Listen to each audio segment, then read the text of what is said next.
Good morning to all the industry leaders present today. It's my privilege to be here. I think India is in a very enviable position where steel sector is concerned. I'm proud to say that this is one of the only countries, the large steel producers, which has shown a positive growth. I think it is only because of the efforts put by all of you in taking the steel industry ahead. With 126 million tons having been produced in financial year 23, I think we have set the tone and tenor for growing till 2030, the target that we had set for ourselves, and then growing further till 2050 in the Amrit Kal period. I think the ministry has been interacting on a one-on-one with all the steel producers, with all the associations, and anybody who has raised any voice of concern or any matter of concern that needs to be addressed. The minister has set up two bodies, one for the ISPs and one for the secondary sector, to hear what are the concerns of the sectors. And I think in the ministry, we are so busy on a daily basis addressing these issues that are raised to us, carrying these issues to the other ministries, to the ministers. A lot of issues have been resolved, and that is reflected in the robust growth that we are seeing. I'm not saying that all those issues were resolved, but yes, it's work in progress, and yes, we are continuously hearing what needs to be addressed, what needs to be done. I think this is the only ministry which has such a healthy, robust interaction with its industry. In fact, I often say we are the advocacy ministry. It is not a very us and them, it is we together kind of a ministry where we take forward all the demands, all the concerns of the industry. It is only after coming to Ministry of Steel I realized, I'm not even a metallurgist, I must confess, that we realized steel is just not one product. It is so many different differentiated products. And the country has been growing in all the steel products. In fact, it is innovative. The kind of products that we are seeing have been growing, and the ministry had launched its PLI scheme to address this issue of alloy steel and specialty steel. There was a little bit of a disappointment there. We had expected more robust participation, a more robust sort of growth in these sectors. Perhaps we overestimated it. Perhaps we did not plan the scheme as you desired, but to address all these concerns, the ministry is now working on a PLI 2, and I think very, very shortly it will be up there for discussions and any amendments that you may want in the PLI 2 scheme to say that how we can, the largest that the government wants to give for promoting the steel industry. I feel everybody must participate and must avail of all the opportunities that are there in PLI 2. Another area of concern and interest and active participation that has been there world over is that of green steel. The whole concept of the world is there for us and how we need to decarbonize, how we need to set lower carbon targets, how we need to address India's and meet India's NDC targets, and where steel has been identified as a hard to abate sector, which one of our colleagues from JSW always likes to call it a possible to abate sector. He says, why do we call it a hard to abate sector? I think everybody in this room is conscious of the efforts that are required, not only for the existence of the steel industry, but for the existence of the whole planet, of existence of the whole humanity. Everybody is conscious as to what needs to be done.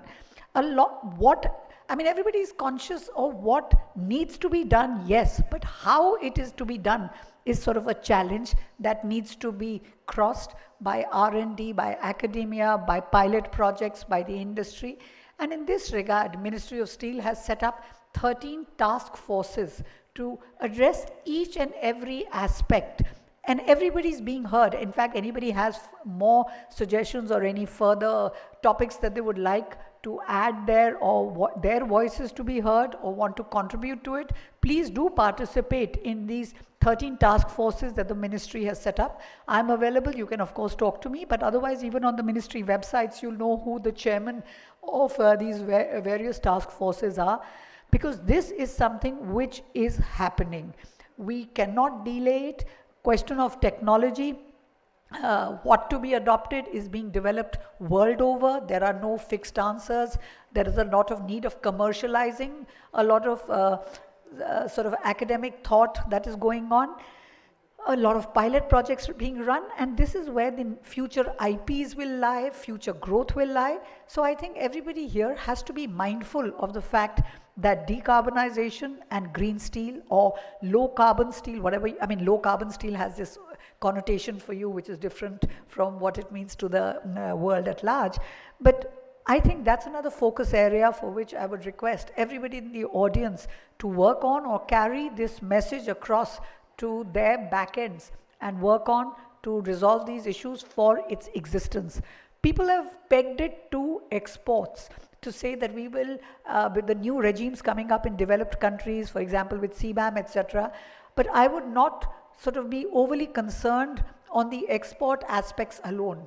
I think it is for humanity, for low carbon emissions, that steel industry will have to sort of lead the path, be responsible, and show that if it is possible, we are there and we shall do it. I would also like to talk about how Ministry of Steel has not restricted itself only to steel. It has also taken initiative to talk to each one of you regarding capital goods, regarding what needs to be done to indigenize the capital good production within the country.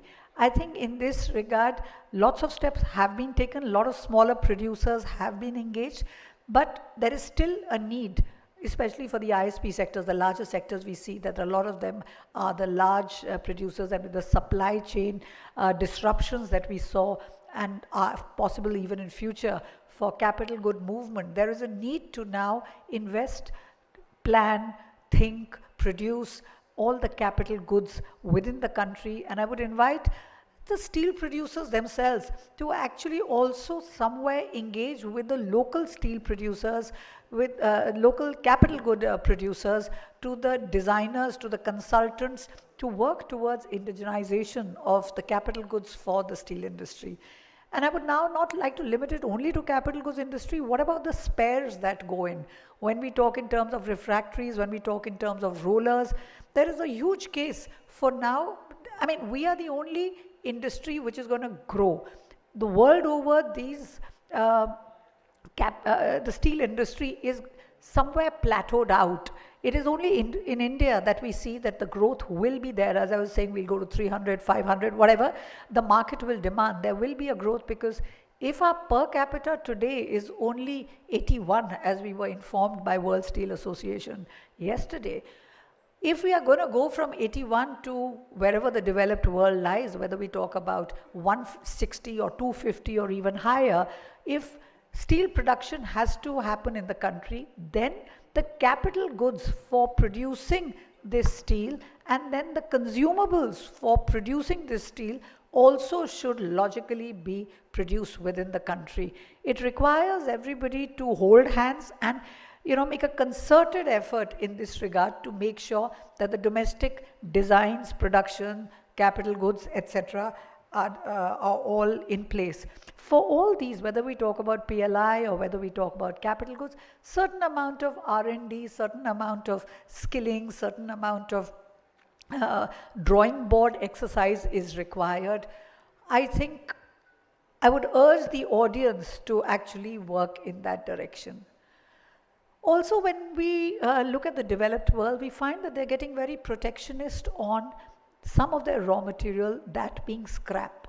We find that scrap movement is going to be, the import of scrap is going to get more and more difficult. It's going to be a challenge. It already is a challenge for certain, like ship breaking. We are already seeing it from EU. We already see for ferrous scrap certain restrictions, in fact, quite a bit of restrictions.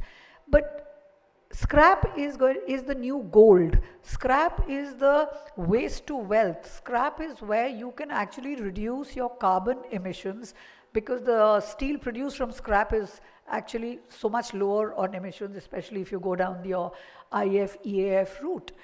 So there is a need now to actually harness the scrap which exists in the country. Yes, I'm aware that till Till 2000, the amount of steel production in the country was limited, so therefore the scrap availability in the country is limited. But whatever scrap that we are now producing, and we've been a large producer at least from 2010 onwards, we have to make sure that we are channelizing each and every part of that scrap and getting it into steel production. Our end of life of products, and I don't limit myself only to vehicles, I'm talking about construction waste, I'm talking about end of life of the white goods waste, every type of waste must find, we need to develop, and that's what currently we are working on with Ministry of Mines also. We are running a very robust program with MSTC, Ministry of Mines, MRAI, for this ACAM, where we talk about how we need to be more and more invested in a circular economy. That again joins the dots back to our environmental concerns. While environment is sort of a pious goal that we sometimes think of, but it's also meeting our commercial requirements. If we have a robust circular economy and if we can have our scrap coming back into production, and especially in steel where it gets recycled again and again. So it's very important that we be mindful and work towards, and anybody has suggestions in this regard, I always say you're welcome to interact with us. We are all ears.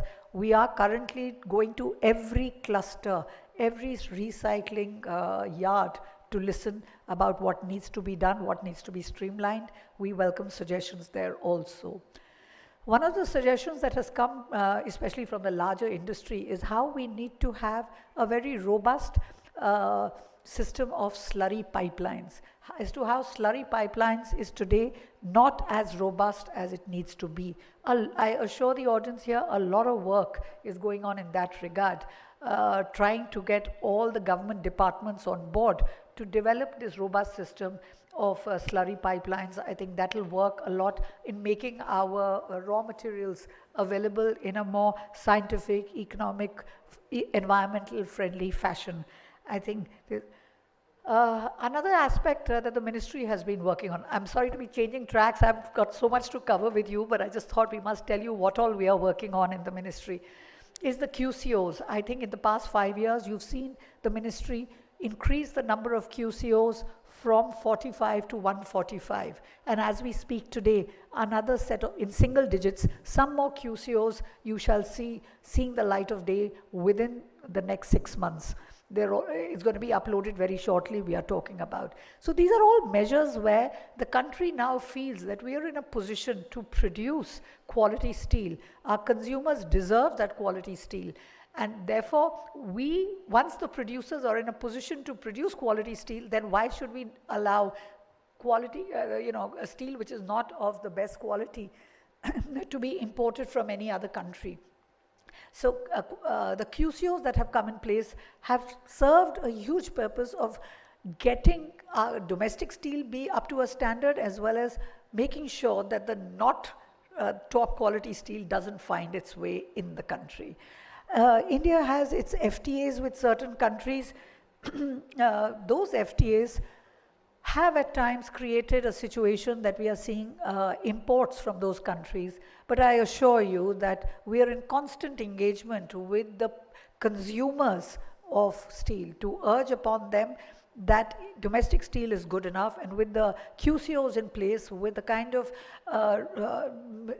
we are the only country which now has multinationals which in steel producing, which are now producing for other countries.